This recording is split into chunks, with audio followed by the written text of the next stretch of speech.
Орусиянын президенти Владимир Путин Кыргызстанга расмий сапар деген макам менен 2000-жылы келген болчу. Бирок ал ШКО, ЖКК сыяктуу эл аралык уюмдардын саммиттери учурунда келип жүргөн. Ошентип Путин 19 жылдан кийин расмий сапар менен Кыргызстанга келди. Анын сапары 2 ай башта жарыяланып, даярдык иштери кызуу көрүлгөн. Ошол аралыкта Орусия Кыргызстандын түштүгүнө аскердик 6-базасын курат деген маалыматтар көптөгөн талкууга жем таштаган. Эсиңиздерде болсо, Кыргызстанда Орусиянын 5 аскердик базасы бар. Алардын эң чоңу Канттагы аскер аба базасы, Ысык көлдүн Кой Сары жана Кара Булуң аймагындагы сыноо полигондору, Чалдыбардагы байланыш түйүнү жана Майлуу суудагы сейсмикалык борбор. Бирок мурда маалымдалгандай, бул жолу түштүктө дагы аскердик база ачуу боюнча сүйлөшүү жүргөн жок. Ошентип Путиндин келишими менен Кыргызстан тарап Орусия менен бир топ маселелерди тактап алуусу керектиги боюнча маселелер көтөрүлдү. Алардын негизгилери Жогорку Нарынгез каскады, Орус тарап кызыгып келген кен байлыктар жана Кытай Кыргызстан-Өзбекстан темир жолун курууга каршы болуп келүүсү. Эми баягы кошуна болгондон кийин достук мамилесин абдан туура биз түзүшүбүз керек достук мамилелерди. Бирок ошол көтөрүлө турган маселелер бизге таптакыр туура эмес болуп атат да. Мисалы үчүн Кыргыз темир жолун биз сөзсүз түрдө Россияга сатпашыбыз керек. Экинчиси, Россиянын базасы үстү курулбаш керек. Анан кийин ушул жанакы Жогорку Каскад ГЭСтерди биз немеге Россияга дагы бербешибиз керек да, себеп дегенде буларда андай тажрыйба жок, жакшы тажрыйбачы.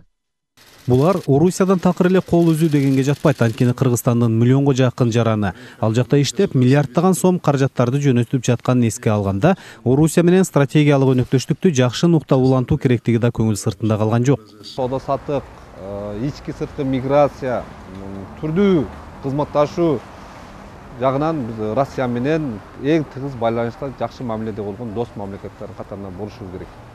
Россиядан бүгүнкү күндө биздин миллионго жакын мигранттарыбыз иштеп атат.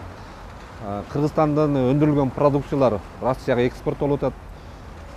Ошондуктан биздин Кыргыз мамлекети Россия менен саясий экономикалык өнөктөштүк жактан мындан нары дагы тыгыз кызматташыш керек. Кыргызстан эгемендүүлүк алгандан бери эл аралык дипломатияны башка мамлекеттер менен жакшыртуунун үстүндө аракет кылганы менен Орусияны колдон чыгарбоо аракетин көрүп келгени дагы деле байкалат.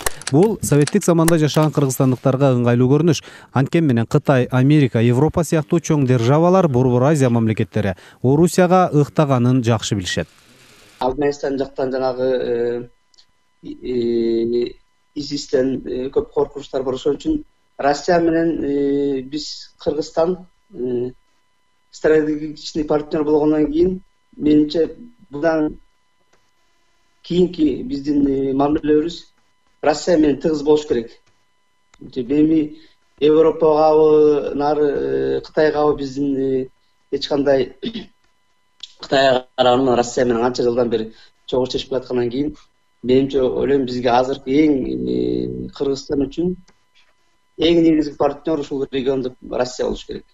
Буга чейин Кыргызстан менен Орусиянын президенттери 30дай документке кол коеру кабарланып жаткан, бирок 17 багыт боюнча кызматташууга жетишилди. Алардын орчундуусу Канттагы аскердик базанын макамы өзгөрүп, ижара акысынын дээрлиги $300,000 көтөрүлүшү болду. Андан сырткары, жаратылыш ресурстарын иштетүү үчүн жер үй алтын кенине алдыдагы 20 жыл ичинде $600 миллион инвестиция салуу, Орусия Кыргызстандын бюджетин колдоо максатында $30 миллион бөлгөнү сыяктуу бир катар келишимдерге кол коюлду.